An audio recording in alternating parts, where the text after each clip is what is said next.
नमस्कार, मैं doctor Pavan Sharma, motivation speaker, teachers life coach. स्वागत है आपका मेरे YouTube channel doctor Pavan tips पर। दोस्तों, आज विश्व परिवार दिवस है और मैं सबसे पहले आप सभी लोगों को सपरिवार विश्व परिवार दिवस की हार्दिक शुभकामना देना चाहूंगा। हमारा जो प्राचीन काल थी, प्राचीन सभ्यता थी, सनातन धर्म था, उसमें हमेशा कहा गया वसुधैव कुटुंबकम, अर्थात समस्त पृथ्वी हमारा परिवार है और समस्त प्राणी, समस्त पेड़ पौधे, वन्य जीव, वो सारे हमारे परिवार हैं। तो आज 15 मई है। 15 मई को संयुक्त राष्ट्र संघ ने विश्व परिवार दिवस मनाने की शुरुआत की थी 2010 में। दोस्तों, आजकल एकल परिवार बढ़ते जा रहे हैं, संयुक्त परिवार खत्म हो रहे हैं। हमारी प्राचीन काल में, प्राचीन संस्कृति में संयुक्त परिवार थे, कुटुंब था, परिवार था और वो सब एकत्रित होकर रहते थे। चार चार पीढ़ियां एकत्रित होकर रहती थी। मैं बहुत ही सौभाग्यशाली हूँ कि मैं उस परिवार में रहता हूँ जिसमें चार पीढ़ियां एक साथ रहती हैं।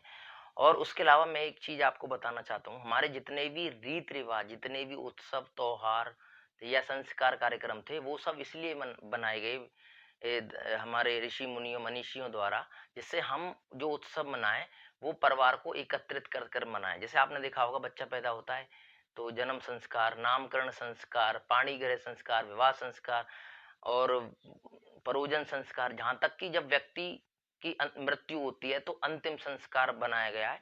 अंतिम संस्कार में भी सारे समाज के लोग एकत्रित होते हैं। और दोस्तों, हमारे प्राचीन संस्कृति में हमारी जो प्राचीन काल में था, हमारे यहाँ वसुधैव कुटुंबकम था, अर्थात समस्त पृथ्वी हमारा परिवार है। तो हमारे यहाँ एकल परिवार की कोई व्यवस्था नहीं थी। हमारे यहाँ हमेशा संयुक्त परिवार रहते थे, कई पीढ़ियां एक संग रहती थी और दादा दादी चाचा ताई और सब जने एक साथ रहते थे। घर में हल्ला गुल्ला रहता था। और जो हमारे रीत रिवाज त्योहार मनाए गए वो भी इसलिए मनाए गए कि हम उन उत्सव को इकट्ठे होकर मना सकें। जैसे कि भैया दूज उत्सव है, रक्षाबंधन उत्सव है, हमारी बुआएं आती हैं, बहनें आती हैं, तो ये सब संयुक्त परिवार को एकत्रित करने के लिए था। दोस्तों, हमारे 16 संस्कार बनाए गए, जन्मोत्सव संस्कार, नामकरण संस्कार, यहाँ तक कि विवाह संस्कार, पाणी ग्रह संस्कार, शिक्षा का संस्कार, हमारे आश्रम बनाए गए, हमारे अंतिम संस्कार भी बनाया गया। उसके उसमें भी लोग सब, पूरा समाज, सारे रिश्तेदार एकत्रित होते हैं, पूरा कुटुंब एकत्रित होता है। तो ये जो समाज उत्सव जो मनाए गए, जैसे कि उत्सव जो भैया दूज मनाई गई या भैया दूज बनाई गई और रक्षाबंधन मनाया गया, या बहुत से उत्सव, दशहरा उत्सव होता है, उसमें सारा समाज एकत्रित होता है। तो हमारे यहाँ कुटुंब की व्यवस्था थी, अर्थात परिवार की व्यवस्था थी, संयुक्त परिवार की व्यवस्था थी। और उस संयुक्त परिवार में केवल परिवारी जन नहीं थे, काम करने वाले, नौकर चाकर, पशु पक्षी, पेड़ पौधे, वो सब हमारे परिवार का हिस्सा थे। आपने देखा होगा, ग्रामीण जो क्षेत्र है उसमें जो वृक्ष होते हैं, पीपल का, बड़ का, वो हजार हजार साल, 200-200 साल पुराने होते हैं। क्योंकि ग्रामीण अंचल के लोग पुराने मंदिर, पुराने पत्थर, पुराने ईंट, पुराने घर, पुरानी हवेली, पुराने वृक्ष को भी अपने परिवार का हिस्सा मानते हैं। इस सब को देखते हुए ही संयुक्त परिवार बनाया गया, क्योंकि संयुक्त परिवार में सभी लोग एकत्रित रहते हैं। भाइयों, लोग पश्चिमी सभ्यता की नकल करते हैं, जिसके चक्कर में वो शहरों में जाते हैं, मेट्रो कल्चर बढ़ रहा है, वो लोग अपने माता पिता से ज़्यादा संबंध नहीं रखते हैं और वो अपने माता पिता, वो स्त्री पुरुष, पति पत्नी, उसको ही अपना परिवार मान लेते हैं। और वो पश्चिमी सभ्यता की नकल करते हैं। तो वो फादर्स डे, मदर्स डे, मतलब पूरे वर्ष में वो केवल मदर्स को उसी दिन विश करते हैं जिस दिन मदर्स डे होता है। पूरे दिन में फादर को उसी दिन विश करते हैं जिस दिन फादर्स डे होता है। तो यही जब उनके बच्चे इस प्रकार की चीजें देखते हैं तो वो भी अपने दादा दादी को भूल जाते हैं। उनको पता ही नहीं बुआ कौन है, मौसी कौन है, चाची कौन है, चाचा नहीं है।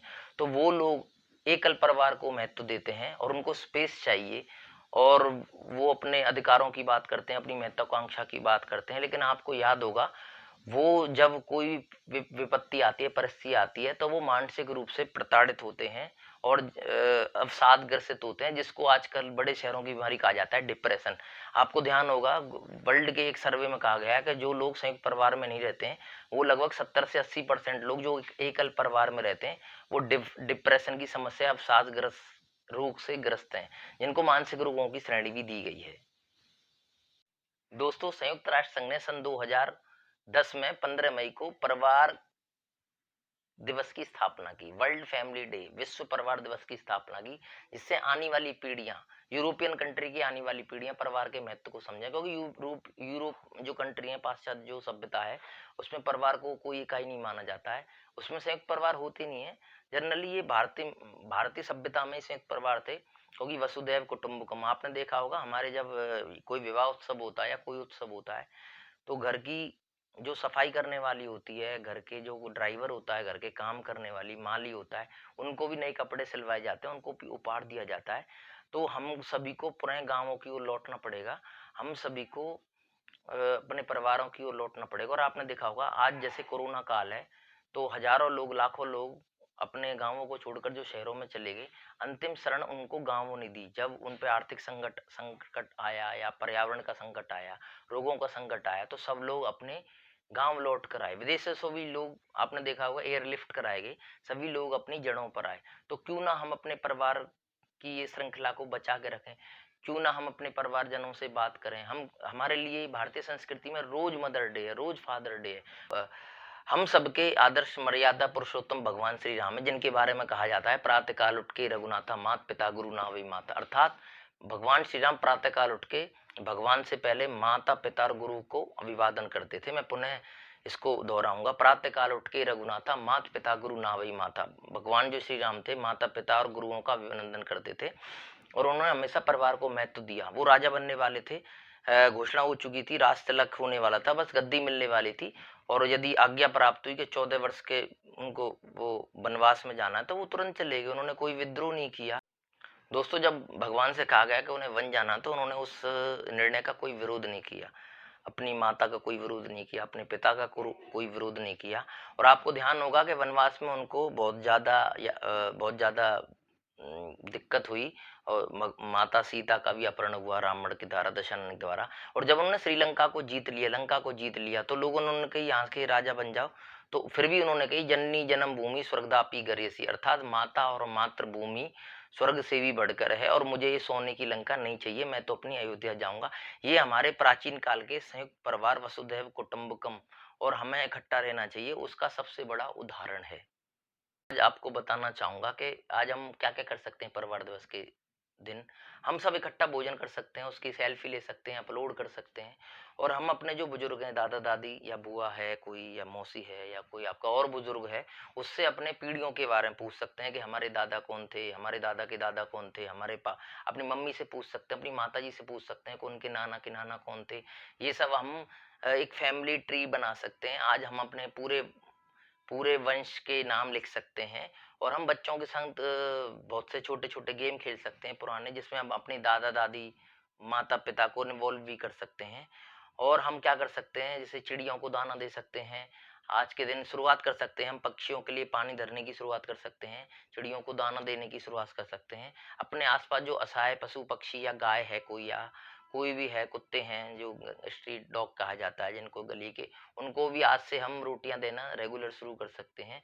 और हम आज से ऐसा कोई काम कर सकते हैं जिससे कि हमको लगे कि वो परिवार दिवस के दिन हमने शुरुआत की थी। हम बहुत से ऐसे काम कर सकते हैं। हम अपना कोई भी भजन कीर्तन का कार्यक्रम कर सकते हैं। अपने घर के जो भगवान का आला होता है, जिसको भगवान का बहुत से लोग घर का मंदिर कहते हैं, उसमें कोई पुरानी किताब निकाल कर पढ़ सकते हैं। क्योंकि दादी की किताब होगी, बुआ की किताब होगी, माता जी की किताब होगी, कोई गीता की बुक होगी, कोई बहुत भी श्रीमद् भागवत गीता या कोई आरती किताब होगी। उस सबको सारा परिवार इकट्ठे होकर ढोल नगाड़ा बजीरा मजीरा के साथ, ढोलक बजाकर, ध्वनि के साथ, डेक चलाकर हम सब इकट्ठे ही पूजा पाठ कर सकते हैं, जिससे लगे हम सब एक संयुक्त परिवार है। तो आपको पुनः विश्व परिवार दिवस की हार्दिक शुभकामनाएं। दोस्तों, आपको मेरा ये वीडियो कैसा लगा, इस मुझे कमेंट बॉक्स में बताएं। इस वीडियो को लाइक करें और अधिक से अधिक शेयर करें। और मैं आपको पुनः विश्व परिवार दिवस की हार्दिक शुभकामना देता हूं। और मैं चाहता हूं कि आप सब अपने परिवार में सुखी रहें, स्वस्थ रहें। और चूंकि कोरोना काल चल रहा है, तो अपने घर में ही रहें जब तक कोई आवश्यक कार्य ना हो। नमस्कार।